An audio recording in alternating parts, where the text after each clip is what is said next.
Saudara, selamat sore pendengar Pro 1 RRI ini dimanapun Anda berada. Apa kabar semuanya hari ini? Senang sekali ya, saya Nona Nia kembali menemani Anda dalam program acara Mozaik Indonesia. Dan sore hari ini kita akan membahas topik tentang pentingnya peningkatan investasi daerah untuk meningkatkan pendapatan asli daerah ya, PAD. Dan saat ini kita sudah terhubung di line telepon seorang narasumber yang kompeten di bidang ekonomi dan manajemen. Beliau adalah Dr. Mansur Abdul Hamid SEMM dan juga merupakan Wakil Rektor Bidang Kemahasiswaan sekaligus dosen pasca sarjana Magister Manajemen. Selamat sore Pak Mansur. Ya, selamat sore Mbak Nia, selamat sore. Apa kabar? Selamat sore para pendengar dimanapun Anda berada. Bagaimana kabar sore hari ini Pak? Kabar baik. Ya. Oke, baik. Tentunya ya sore hari ini kita berharap pendengar semuanya juga dalam keadaan sehat walafiat, tidak kurang satu apapun ya. Dan saat ini kita dalam program Mozaik Indonesia. Kita juga mengundang pendengar bergabung di line telepon di 0821 4451 1957 dan juga di line WA di 0821 3878 8786. Baik, Pak Mansur ya, untuk membuka perbincangan kita sore hari ini di Mozaik Indonesia, mungkin bisa dijelaskan terlebih dahulu apa sebenarnya yang dimaksud dengan investasi daerah? Oke, ya baik, terima kasih para pendengar dan Mbak Nia. Kalau kita bicara masalah investasi daerah itu memiliki peran penting dalam peningkatan pendapatan asli daerah atau PAD itu sendiri. Dia mampu mendorong pertumbuhan ekonomi di suatu wilayah dan adanya investasi juga secara baik dan kontinu dapat baik itu di investasi di daerah atau yang datang dari luar daerah dapat tercipta berbagai kegiatan ekonomi baru, lapangan pekerjaan serta peningkatan pendapatan masyarakat yang pada akhirnya berkontribusi langsung terhadap peningkatan PAD. Nah, ada beberapa poin penting sih peran investasi dalam peningkatan PAD itu sendiri. Ada pertama, peningkatan aktivitas ekonomi, karena investasi daerah itu baik dalam bentuk penanaman modal fisik maupun pengembangan usaha akan menggerakkan roda perekonomian daerah tersebut. Munculnya berbagai jenis usaha baru juga akan menciptakan lapangan kerja baru, meningkatkan pendapatan masyarakat dan akhirnya meningkatkan konsumsi yang berdampak pada peningkatan pendapatan daerah. Seperti itu. Oke. Nah, mengapa investasi ini menjadi sangat penting bagi daerah dalam membangun ekonomi lokalnya, Pak Mansur? Oke. Karena investasi ini sebuah kekuatan proses menggerakkan semua sektor ekonomi, baik itu sektor real maupun kondisi sektor ekonomi yang lain. Jadi dengan adanya investasi yang cukup baik, proses kesinambungan, terus PAD juga berdampak secara langsung, terus income masyarakat juga memiliki dampak secara langsung. Saya ngambil contoh seperti ini. Di ND cukup banyak nih tren, mulai ada kafe, mulai adanya rumah makan yang baru, karena pelaku usaha atau investasi di makanan atau kuliner itu menjadi sesuatu kekuatan luar biasa, karena orang tiap hari butuh makan. Ada orang yang makan tetapi butuh bukan untuk kenyang, tapi dia butuh view-nya, butuh musik, butuh apa. Jadi semakin peningkatan pola perilaku konsumen itu berdampak pada proses yang terjadi pada kebutuhan masyarakat. Nah, dampak ini juga akan kelihatan pada meningkatnya jumlah usaha di wisata, di kuliner. Minta maaf, di kuliner ada warung yang begitu banyak dibuka, kafenya begitu banyak dibuka, terus dan dari usaha-usaha jasa tersebut daya serap tenaga kerja juga semakin tinggi. Seperti itu. Oke. Nah, dari secara sederhana nih Pak Mansur, kira-kira bagaimana hubungan langsung antara investasi dan juga peningkatan pendapatan asli daerah PAD sendiri? Oke, kalau hubungan secara langsung jelas real, nyata itu ada gitu. Misalnya kan begini, masyarakat Kabupaten ND memiliki investasi di kafe atau di usaha jasa kuliner tadi. Contoh saya ngambil realnya adalah pada saat membuka usaha jasa kuliner, tentu dia butuh tenaga kerja dari luar atau tenaga kerja yang akan mensupport proses produksi atau proses usaha itu. Nah, dari tenaga kerja itu otomatis berdampak mengurangi pengangguran, terus ada income yang didapat oleh para tenaga kerja tadi, terus perputaran uang juga akan berjalan karena proses produksi atau proses pengolahan yang terjadi dalam satu usaha itu akan berjalan secara baik. sehingga impactnya adalah dia akan membayar pajak. Nah, pajak itu pasti otomatis pajak retribusi juga akan berdampak pada PAD itu sendiri. Ini salah satu contoh real ya, proses perputaran ekonomi itu seperti itu. Juga ada usaha-usaha yang lain, ada investasi yang lain bentuknya seperti usaha jasa barbershop itu trendy, tapi memang ada beberapa jasa yang memang tidak terdaftar secara legalitas di perizinan. Jadi perlu adanya literasi oleh government, oleh pemerintah, membantu para usaha tadi supaya memiliki izin dan legalitas yang jelas, sehingga akan membantu mereka mendapatkan atau mengakses dana di perbankan. Dana kurir juga cukup banyak, tapi karena memang persyaratan yang diberikan kepada mereka yang akan mendapatkan dana tersebut, salah satunya adalah memiliki izin usaha yang jelas dan memiliki indikator yang baik dalam perputaran ekonomi usahanya tersebut. Nah, ini dari proses itu perlu ada kerjasama dan integrasi dari masing-masing pemerintah, terus swasta, ataupun LSM yang memantau setiap aktivitas ekonomi tadi, sehingga terintegrasi tersebut dapat membantu atau memberikan pemahaman kepada masyarakat bahwa dengan mengurus izin, legalitasnya ada, dia dapat memiliki akses yang luas terhadap dana di perbankan, seperti itu. Oke. Nah, Pak Mansur, dari sudut pandang akademisi ya, kira-kira apa tantangan utama menurut Anda yang dihadapi pemerintah daerah dalam menarik investasi sejauh ini? Oke, sebenarnya kalau kita melihat ada beberapa tantangan yang dialami oleh pemerintah daerah ya untuk supaya investasi masuk. Pertama adalah regulasi yang memudahkan semua investor untuk masuk. Perda pendukungnya juga harus jelas, gitu. Terus dari perda tersebut memberi ruang kepada investasi atau investor tadi untuk berada di ED dengan infrastruktur yang begitu baik. Terutama pertama listrik, air, jalan itu menjadi faktor kunci, itu faktor utamanya. Nah, bisnis apa yang akan digerakkan tergantung dari apa kesiapan dari kabupaten ini. Misalnya kalau kebutuhan daerah wilayah Rio atau wilayah utara, kebutuhannya apa, itu perlu ada mapping dulu. Pemerintah perlu memapping kebutuhan masing-masing daerah, masing-masing kecamatan itu apa, sehingga pada saat penempatan atau investor mau, banyak sih investor yang misalnya kan saya butuh jamu mente dari ND. Nah, dia kan butuh bukan hanya satu kali produk, satu kali dihasilkan terus kirim selesai, tidak, tapi dia butuh continue. Nah, bagaimana proses itu? Kita tetapkan, kabupaten ini atau kecamatan ini sebagai basisnya jamu mente, kabupaten ini sebagai basisnya kakao, gitu. Kabupaten ini basisnya komoditi yang lain. Ini salah satunya adalah seperti itu. Nah, terus itu hambatan utama yang kedua adalah mindsetnya masyarakat bahwa usaha gengsi rata-rata itu adalah kalau membangun usaha itu adalah sesuatu pekerjaan yang tidak membuat powernya mereka itu dapat di lingkungan masyarakat, sehingga mereka merasa lebih gengsinya lebih besar kalau menggunakan baju keki yang ASN seperti itu. Padahal aktor-aktor usaha tadi sebagai penggerak utama ekonomi tadi itu menjadi faktor kunci. Kalau itu tidak digerakkan secara maksimal, terus kalau satu orang saja memiliki usaha dalam satu kabupaten ini, semua orang juga memiliki usaha, ya 5% aja, 1% aja itu sudah cukup lumayan.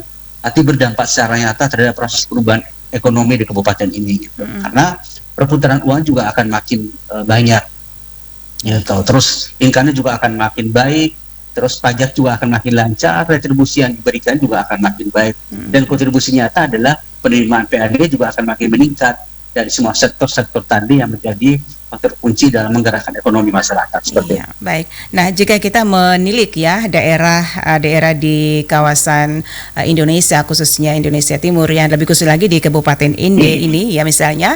Nah, kira-kira menurut Anda seperti apa ya sebenarnya potensi investasi saat ini dan apakah sudah tergarap dengan baik? Ya, kalau saya sih melihat masih belum secara maksimal ya, karena masing-masing kecamatan itu memiliki kekuatan, peta potensinya belum terlalu nyata kelihatan. Nah, tapi dari hasil data menunjukkan bahwa usaha yang paling banyak berkembang saat ini dan tren yang meningkat itu adalah jasa kuliner. Jasa kuliner itu setiap tahun itu berkembang cepat.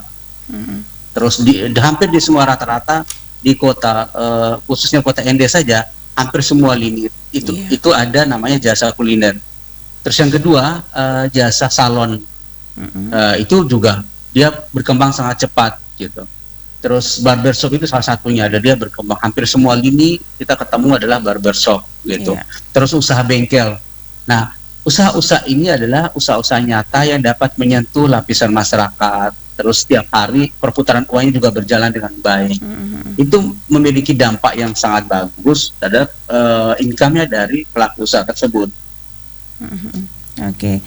Nah, kita bacakan dulu ya satu WA yang masuk dari Andi di seputaran Jalan Melati ND. Selamat sore Pak dosen dan juga Kak penyiar, dan juga selamat sore pendengar. Sore. Ya, dari Andi di Jalan Melati. Menurut Pak dosen ini kira-kira sebenarnya apa sih ya kendala utama yang membuat para investor itu ragu atau enggan ya menanamkan modal di daerah-daerah ya, seperti di contoh saja daerah kita ND. Nah, kira-kira apa kendalanya? Terima kasih dari Andi di seputaran Jalan Melati. Langsung saja dijawab Pak Mansur. Oke, terima kasih Andi di Jalan Melati. Jadi kalau kita bicara masalah investasi besar atau investasi kecil gitu. Kalau investasi besar, otomatis adalah investasi yang datang dari luar, gitu. Otomatis mereka butuh kontinuitas atau berkesinambungan secara terus-menerus. Mereka mau buka usaha di sini.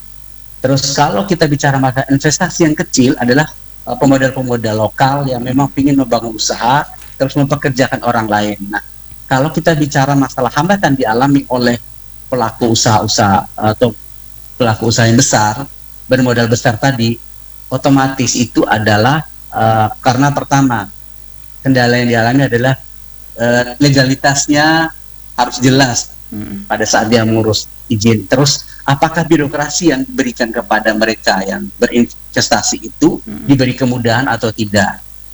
Terus pada saat mereka butuhkan tenaga kerja tersedia secara keterampil atau tidak di satu wilayah. Misalnya mereka menginvestasikan perusahaan produksi A gitu. Tapi daerah sini tenaga kerjanya tidak ada, terpaksa didatangkan dari Jawa. Itu otomatis memiliki beberapa kelemahan.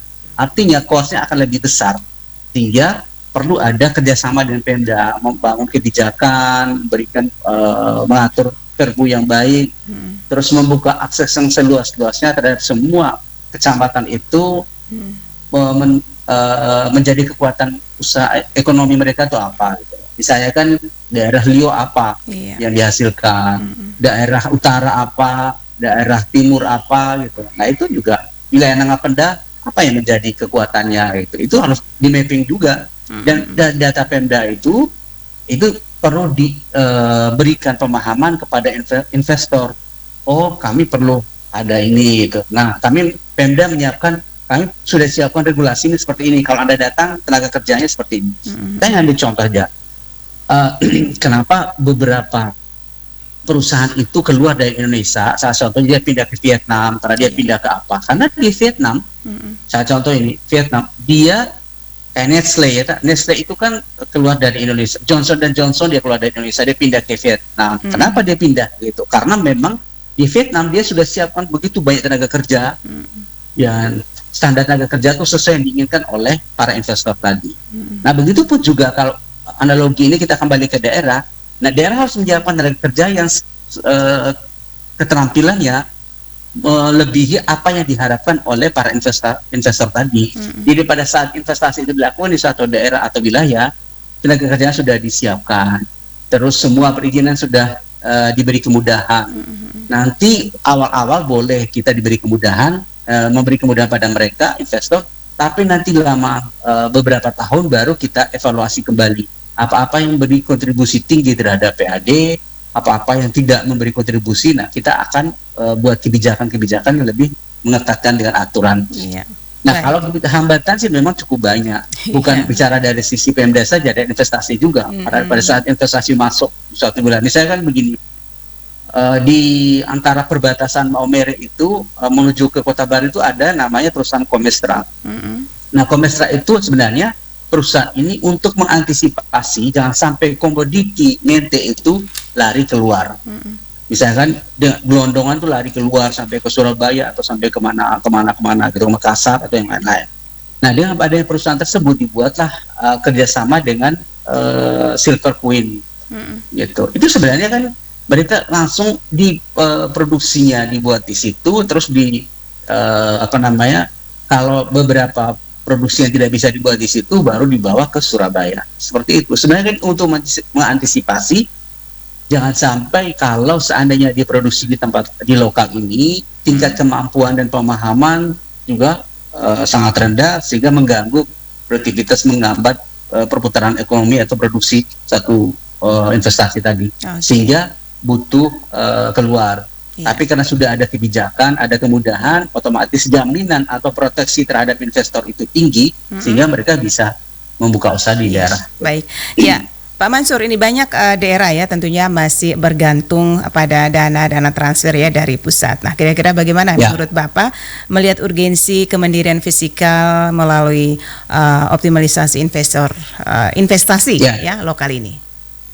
Oke, sebenarnya itu memang hampir semua wilayah, khususnya di kawasan Flores ini atau NTT ini juga ketergantungan sangat tinggi terhadap pusat, gitu. Itu otomatis gitu. Kecuali jangankan kita ya, ke Labuan Bajo saja, Manggarai Barat saja, yang investasi destinasinya juga cukup tinggi, dan mereka juga keluhkan juga bahwa kontribusi terhadap beberapa destinasi tidak memiliki kontribusi yang kuat terhadap PAD. Itu memiliki dampak karena intervensi regulasi dari pusat itu sangat tinggi terhadap proses yang terjadi di dalam.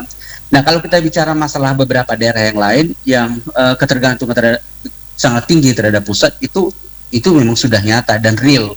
Nah, antisipasinya adalah kita mempresur bagaimana kebijakan-kebijakan tadi, menstimulus beberapa usaha-usaha lokal itu untuk berkembang, mempekerjakan. Misalkan saya ambil contoh, ada beberapa minimarket besar yang tumbuh di kabupaten ini. Apa dampaknya terhadap PAD? Apa dampaknya terhadap kontribusi kabupaten ini? Misalnya, dia bisa tidak memperdayakan lagi dari investasi minimarket yang besar-besar tadi. Hampir beberapa tempat itu tadi, hampir di wilayah kecamatan luar kota juga ada. Apa kontribusinya terhadap PAD?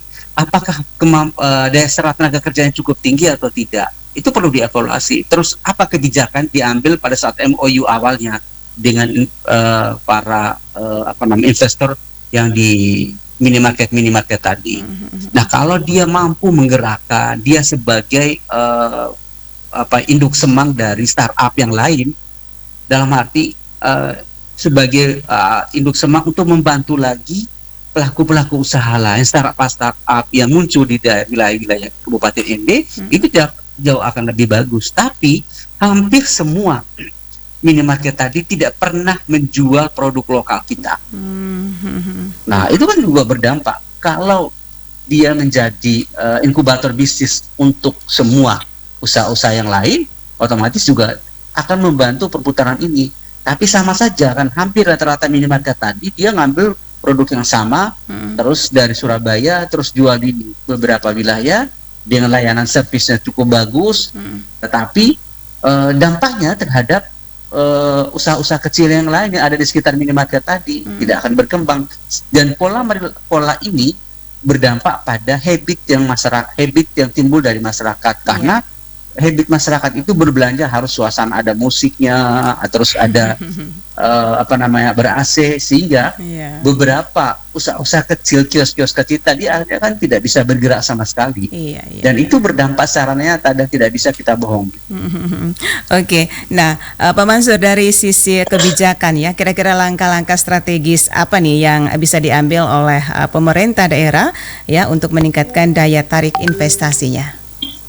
Kalau saya sih secara nyata real tetap adalah penguatan kapasitas kepada pelaku usaha pertama. Terus yang kedua, menyiapkan regulasi yang benar-benar mensupport apa yang menjadi keinginan daripada investor. Terus yang ketiga, siapkan tenaga-tenaga kompetensi yang mampu diserap oleh investor tadi untuk membuka usaha di wilayah-wilayah lokal. Nah, misalnya ada beberapa daerah-daerah tertentu memang tidak butuh tenaga kerja ini, ya ini baru didatangkan dari luar. Tapi kalau bisa ada tenaga kerja lokal yang bisa diperdayakan secara detail, otomatis memiliki dampak yang sangat substansi terhadap kondisi ekonomi kabupaten ini. Lebih baik kita pakai tenaga kerja dari lokal. Kalau saya sih lihatnya seperti itu. Nah, terus yang berikutnya adalah proses perizinan yang tidak butuh waktu yang cukup lama.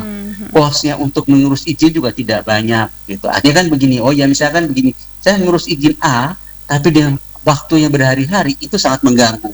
Terus saya mau mengurus izin, tapi harus dengan birokrasi cukup banyak, terus uang kosnya begitu besar, modalnya harus dikeluarkan cukup banyak, ya. Artinya dia berpikir, saya belum berkembang usaha, tapi sudah dipretelin semua apa yang menjadi keinginan para investor tadi. Itu menjadi merugikan wilayah tersebut sebenarnya.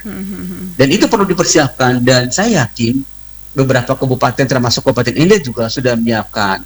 Cuman karena sekarang itu kan anggaran banyak diefisiensi ya, bukan hanya dari kabupaten ini tapi dari pusat ya. Banyak zaman pemerintahan sekarang kan juga ada kebijakan-kebijakan yang memperketat dan efisiensi semua itu, sehingga dampaknya juga hampir semua lini di pemerintah maupun swasta juga ada dampaknya secara real, dan dampak itu juga masyarakat juga tidak bisa mengelak karena kondisi kita memang belum stabil seperti itu. Iya, baik. Nah, kira-kira ini menurut Pak Mansur sendiri, seberapa penting regulasi yang mendukung iklim investasi yang sehat dan transparan, dan kira-kira mungkin kebijakan pro investasi yang efektif ini menurut Anda seperti apa? Oke. Kalau kebijakan memang harus nyata dan harus bisa disosialisasikan kepada masyarakat. Saya ngambil contohnya, ada semua jenis usaha ini hampir usaha-usaha di pinggir jalan, sepanjang jalan dari Altari sampai ke atas, terus kiri kanan, itu semua hampir beberapa persen itu tidak memiliki, mungkin 5% lah, tidak memiliki izin yang jelas, gitu. Terus legalitas izin itu, karena kalau tidak ada izin, otomatis kan orang juga meragukan, gitu. Orang juga meragukan untuk membeli produk mereka, seperti itu. Nah, satu hal juga, investasi itu tidak bisa berkembang sendiri, tentu ada kerjasama dari semua pihak, pendukungnya dari pemerintah, aktornya dari investor, terus kesediaan tenaga kerja yang ada di daerah juga ada atau tidak, dan sampai mental masyarakat yang dibangun itu, atau mental masyarakat bahwa saya memakai berharap jadi ASN gitu. Nah, itu juga akan berdampak secara real, memiliki dampak negatif juga terhadap proses penyerapan tenaga kerja di Kabupaten Ende ini. Kalau saya melihat seperti itu. Oke, baik. Nah, ini kita bacakan lagi satu pendengar ya melalui WA dari Reni ya di kilometer 3. Selamat sore Kak Penyiar dan juga Pak narasumber, mau bertanya, universitas yang tempat Bapak mengajar ya tentu punya banyak riset dan juga SDM potensial. Nah, apa menurut Anda kontribusi dunia akademik dalam mendukung investasi daerah? Dari Reni di KM3, Pak Mansur, silakan. Oke, terima kasih banyak ya dari Reni di kilometer 3. Lembaga, minta maaf saya kebetulan saya adalah di Universitas Flores, itu ada riset yang sudah cukup banyak. Jadi kontribusi riset itu kan bukan hanya di kabupaten ini, ada beberapa kabupaten lain. Misalnya kan begini, riset dari Pak Rektor juga tentang sorghum di Nangapanda, terus keripik di Nuwabosi, itu adalah kontribusi nyata terhadap proses pengembangan usaha yang ada di masing-masing daerah atau wilayah-wilayah tertentu.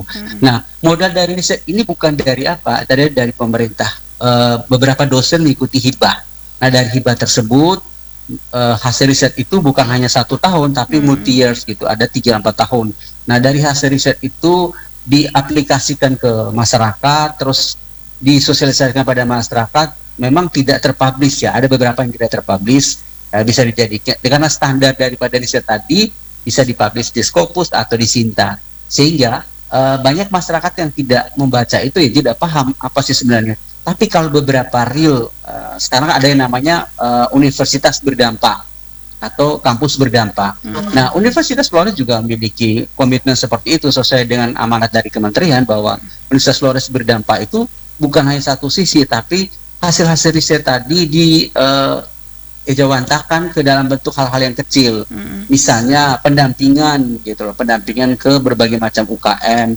Terus di Universitas Flores juga ada namanya sekolah BUMDes. Itu sebenarnya untuk membantu beberapa BUMDes yang memiliki persoalan. Karena perlu diingat juga bahwa dari 255 atau berapa 155 begitu desa yang ada di Kabupaten ND ini hampir 80% itu tingkat kemampuan dalam perencanaan itu masih jauh gitu. Nah, kami memiliki sumber daya, artinya tenaga kerja yang siap membantu. Ada beberapa pendampingan di beberapa desa seperti Tenda Bonggi untuk membuka membantu pemberdayaan BUMDesnya sehingga BUMDesnya bisa diuruskan, dibantu pengurusan izin sampai ke legalitasnya, diberikan peluang membantu mereka dan diarahkan seperti apa, dibantu pendampingan. Sebenarnya kami menyiapkan seperti itu. Walaupun sebenarnya pemerintah sudah ada program, tapi kami memiliki program juga untuk membantu masyarakat secara langsung. Terus ini kan dalam waktu dekat Universitas Polri juga akan mengadakan kuliah kerja nyata. Nah, kuliah kerja nyata juga akan membantu masyarakat beberapa daerah yang memang memiliki potensi penting untuk dijadikan peningkatan PAD-nya gitu. Bisa dalam bentuk pelatihan, dalam bentuk bimbingan. Nah, memang sih kalau bicara masalah hasil daripada riset itu, ya artinya kan kontribusinya secara langsung mungkin ada beberapa wilayah yang mendapatkan itu, tapi ada beberapa wilayah yang tidak mendapatkan itu. Karena modal dari sebuah riset ini juga cukup banyak, cukup besar ya, bisa 100 atau 150 juta atau 200 juta, seperti itu. Untuk bisa menghasilkan validasi dan informasi riset yang bisa diterima oleh masyarakat dan diterapkan secara real pada masyarakat. Baik. Ya. Baik, Pak Mansur, terkait dengan kolaborasi ini nih ya, kira-kira nih menurut Anda seberapa besar peran pelaku usaha lokal ya, koperasi dan BUMDes dalam menarik dan menyerap investasi? Ya, kalau kita bicara masalah koperasi ini rata-rata hampir di Kabupaten ND, kita ngambil contoh ya, kemarin yang baru ada kasus yang cukup besar, yang penipuan keuangan itu, OMC atau apa itu? OMC ya. Nah, di situ juga ada beberapa kelemahan. Kenapa masyarakat bisa terkecoh dengan kondisi rayuan seperti itu? Karena pertama, tingkat literasi masyarakat terhadap finansial itu sangat rendah. Itu pertama. Terus yang kedua, masyarakat tidak memiliki pengetahuan detail tentang pengelolaan keuangan. Jadi ini berdampak secara langsung. Dan ketiga, mereka bertemu dengan koperasi bukan bicara masalah produktif, tapi bicara masalah konsumtif. Jadi bisa kalau dia ke koperasi ya untuk meminjam dana, bukan untuk memutar kembali duitnya untuk bisa mendapatkan sesuatu dari sifatnya lebih produktif, tapi untuk konsumtif, menghabiskan uang itu, sehingga perputarannya tidak akan berjalan. Jadi kalaupun mereka banyak, saya ngambil contoh, cukup banyak anggota koperasi, tapi memang mereka tidak berkembang. Kenapa? Karena memang hanya konsumtif, bukan koperasi produktif. Nah, gitu. Itu jadi persoalan. Misalnya kan begini, oke, kita bisa bangun koperasi jamu mente atau koperasi kakao, itu kan sebenarnya bisa dibangun seperti itu. Tapi cuma persoalannya adalah tingkat kesiapan masyarakat yang dibangun juga rendah. Begitu pun juga beberapa BUMDes ya yang tidak bisa bergerak juga karena memang tingkat kemampuan masyarakatnya juga, kemampuan pelaku dan aktor BUMDes tadi juga masih terbatas, tingkat pengetahuannya, tingkat pendidikannya juga. Nah, sekarang belum selesai muncul BUMDes, adalah sekarang koperasi merah putih itu muncul lagi kebijakan sekarang. Pertanyaannya, ini kan menjadi inkonsistensi dengan yang BUMDes. Satu sisi BUMDes juga ada regulasi dan ada aturannya. Sisi yang lain, koperasi merah putih juga ada aturan dan regulasinya. Nah, di satu sisi BUMDes juga mendapatkan bantuan dana 700-800 juta 11M di masing-masing desa, tapi koperasi juga ada bantuan juga. Pertanyaan, begitu banyak bantuan yang diberikan, tapi kemiskinan kok tetap sama aja, tidak ada perubahan. Kenapa? Karena pola yang dibangun adalah konsumtif, bukan produktif. Terus pendampingnya juga tidak berkesinambungan. Ya, ada proyek, ada bentuk orang ini, tidak ada proyek bubar, gitu. Ada proyek dibangun ini, gitu. Ya kan seperti itu. Nah, itu sama, hampir semua serentak di semua wilayah di kabupaten ini kan seperti itu. Itu yang perlu kita hindari. Kalau mau kuat gitu. Baik. Ya, nah kira-kira bagaimana cara Anda memastikan investasi tidak hanya tersentral ya di sektor besar, tetapi juga menyentuh pelaku UMKM agar pertumbuhan ekonomi benar-benar inklusif? Sebenarnya kalau pelaku ekonomi yang lokal yang beberapa kecamatan itu sudah cukup berkembang besar. Paling banyak itu adalah usaha jasa, usaha dagang. Itu berkembang hampir ke desa. Distribusi barang itu menjadi satu usaha yang sangat sering diminati oleh hampir seluruh masyarakat di Kabupaten Ende ini. Misalnya hampir di kecamatan ini ada usaha udenya, usaha dagangnya cukup berkembang. Ada satu kios ini muncul satu kios yang lain, muncul kios yang lain. Nah, kalaupun ini pola masyarakat yang kita lihat, yang hasil riset juga membuktikan bahwa kalau ini jual A, ini juga akan ikut jualan A, C juga akan jualan A juga. Misalnya kan depan ini jual bensin, di sini juga akan jual bensin, di sini juga akan jual bensin. Jadi kan begini, cara mereka berkompetisi bukan mencari produk yang berbeda dari yang lain, tapi dia memiliki produk yang sama, sehingga dengan konsumen yang sama, ya juga memiliki kelemahan juga. Akhirnya ya sama-sama tidak laku. Orang yang pergi beli di situ ya orang yang dekat dan benar-benar paham, karena the big family dia akan pergi ke situ. Nah ini beberapa kelemahan ya usaha-usaha yang beberapa tempat di kecamatan itu tidak berkembang karena memang dia bukan karena keahlian kemampuan untuk mengembangkan usaha, tapi karena rasa iri hati, karena rasa kepingin dan dia bisa, kenapa saya tidak bisa? Karena rasa itulah menyebabkan orang tidak berkembang, sehingga dia mengikuti apa yang menjadi cara berpikirnya tuh tidak ada, tapi dia mengikuti apa yang menjadi keinginannya batinnya dia karena rasa ketidaksukaan itu. Itu dampak dan cukup banyak berkembang.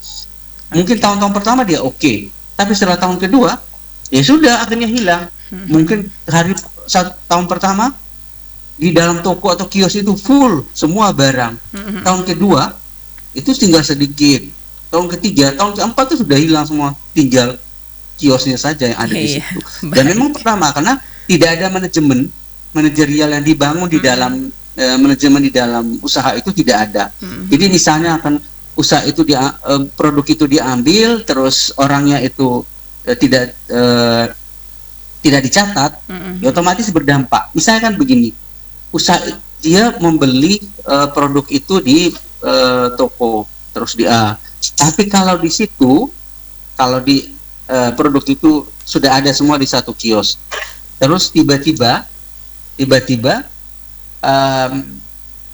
ada yang lain membeli produk itu. Nah, pada saat beli produk itu, karena membeli adalah keluarga, datang, udah kita pohon dulu gitu. Nah, pada saat pohon dulu tidak dicatat. Apapun, misalnya kan dalam rumah ini butuh gula, dia akan ambil di dalam kios itu. Ya akhirnya tidak dicatat. Ya lama kelamaan ya juga akan tutup. Kenapa? Karena proses perputaran uangnya kan tidak ada, dan tidak ada laporan keuangan tiap hari. Dan begini, orang yang membuka usaha itu adalah orang yang disiplin mencatat semua financial reportnya setiap hari. Orang yang rajin. Karena kalau orang itu tidak rajin, dampaknya adalah usahanya tidak akan berkembang, karena dia akan bingung, tekor terus setiap hari itu. Ada yang salah di mana? Kenapa? Karena financial report, laporan keuangannya pun dia tidak punya. Memang laporan keuangan itu menjadi penting karena akan membantu mereka dalam pengembangan usaha. Misalnya akses mereka terhadap modal-modal besar, bisa akses mereka terhadap dana yang ada di beberapa perbankan. Tapi kalau itu tidak, kan dana tersebut tidak diakses, ya dikembalikan kepada negara. Kenapa tidak diakses? Karena memang beberapa titik kelemahan oleh pelaku usaha tadi. Baik, Pak Mansur, ini kira-kira apakah penting nih bagi suatu daerah yang memiliki branding ekonomi ya, misalnya potensi pariwisata ya, kelautan ataupun industri kreatif untuk menarik minat investor? Ya, sebenarnya satu kabupaten itu harus memiliki branding ya, brand atau city brand gitu loh. Kota brandnya apa gitu. Misalnya kalau orang bicara masalah Jogja, ya kota pendidikan. Jadi semua visi misi dan muara akhirnya adalah pendidikan. Misalnya kan kita bicara masalah Labuan Bajo adalah kota destinasi, kota wisata. Semua akses wisata ya adalah mengarah kepada destinasi tadi. Dan semua aktor yang terlibat di dalam adalah mengarah pada satu titik pusat yang namanya pariwisata. Nah, ini kita melihat Kabupaten Ende ini sebagai kota apa? Kota pelajar ataukah kota, orang selalu bilang kota A gitu. Misalnya kan branding kita adalah kota pelajar. Nah, pertanyaannya, kota pelajar ini ada nggak kontribusi daripada kota pelajar ini terhadap PAD? Ada orang-orang luar yang datang begitu banyak sekolah di Ende, kapasitas sekolahnya bagus, terus kualitas pendidikannya juga tidak bisa diragukan, selesai langsung dari serat kerja tinggi. Jadi kan jadi faktor kuncinya kan ada di situ. Cuman persoalan lain muncul bahwa kabupaten ini tidak tahu arahnya. Masukkan branding kotanya itu sebagai kota apa. Misalkan dulu kota Manado adalah kota jagung. Manado itu sebagai provinsi jagung. Semua jagung dihasilkan. Sekarang adalah Bima. Contohnya dia adalah sebagai kabupaten jagung. Di gunung-gunung semua jagung. Sepanjang jalan tuh jagung toh. Dan dia menjadi produksi jagung terbesar di Indonesia. Nah sekarang ini kabupaten ini sebagai produksi apa yang fokus utamanya. Nah kita bergerak yang mana gitu. Tapi memang proses perputaran leadershipnya dari satu pemimpin berikutnya kan tidak fokus yang kemana. Artinya kan begini, loyalitas ataupun simbol ataupun kondisi yang terjadi itu adalah lebih banyak ke formalitasnya saja ya, bukan menyentuh kondisi-kondisi real yang menjadi faktor kunci yang berkesinambungan. Misalnya kan 10 tahun atau 20 tahun Kabupaten ND ini sebagai kota apa, ya harus tahu gitu. Kalau Bali destinasi. Kalau kabupaten kita ini kabupaten apa? Kalau kita bilang destinasi ya kalah bersaing dengan apa kesiapan investasi kita apa gitu. Kalau kita sebagai kota industri, ya industri apa yang muncul di kabupaten ini? Kalau kita sebagai kota pelajar, standar pendidikan kita tuh sudah sama seperti di Jawa atau tidak? Nah ini kan jadi pertanyaan. Sekarang semua ikon itu tergantung dari leadershipnya untuk menempatkan ini kotanya membawa kemana. Seperti itu. Baik. Ya, terakhir nih Pak Mansur, apa pesan Anda untuk para pemangku kepentingan ya, untuk pemerintah, pelaku usaha, akademisi hingga masyarakat tentunya agar bisa bersama-sama membangun iklim investasi yang sehat dalam peningkatan PAD. Terima kasih banyak Bapak Ibu sekalian, masyarakat Kabupaten ND. Kalau kita bicara masalah investasi, bukan hanya peran dari pemerintah, tapi semua pihak yang terlibat. Ada investor juga ada di situ, ada pemerintah ada di situ, ada lembaga pendidikan ada di situ, ada LSM juga ada di situ, ada pemerhati juga ada di situ, ada masyarakat juga ada di situ. Mari kita bersama-sama bahu-membahu dengan cara kita masing-masing. Artinya apa yang kita lakukan itu satu langkah hari ini akan menentukan kebaikan langkah berikutnya untuk generasi berikutnya. Jadi kalau kita hari ini tidak mengambil keputusan untuk satu langkah, tentu berikutnya kita akan tetap sama dengan kondisi hari ini. Ini sesuatu yang sangat tidak bagus. Begitupun juga investasi. Apapun yang kita investasikan hari ini akan memiliki dampak. 10 tahun berikutnya adalah generasi berikutnya akan menerima itu. Kalau keputusan kita investasikan hari ini secara baik, dampaknya itu adalah 20 tahun berikutnya akan secara baik. Yang diterima hasilnya adalah generasi berikutnya. Jadi mari mari kita bersama-sama, jangan melihat siapa yang ada di situ, tapi mari kita bersama-sama melakukan dengan cara kita masing-masing. Semua lini ada di situ, maju bersama, bergerak bersama. Mari membangun kota ND Sareng Yopawe menjadi sesuatu yang luar biasa, bukan hanya diakui di satu kabupaten, tapi satu NTT dari se-Indonesia bahkan mendunia seperti itu. Baik, ya terima kasih Pak Mansur atas waktunya sore hari ini bersama Pro 1 RRND perbincangan kita ya. Semoga bisa menjadi pendorong semangat perubahan di daerah kita tercinta ini. Baik, terima kasih Pak Mansur sekali lagi. Selamat sore, salam sukses. Ya, selamat sore, sukses. Baik, pendengar, demikian perbincangan kami sore hari ini di program Mozaik Indonesia bersama Dr. Mansur Abdul Hamid ya. Semoga membuka wawasan dan juga menggugah semangat pembangunan di daerah. Saya Nona Nia undur diri, tetap semangat ya, tetap produktif, mengucapkan terima kasih atas kebersamaan kita sore hari ini. Sampai jumpa.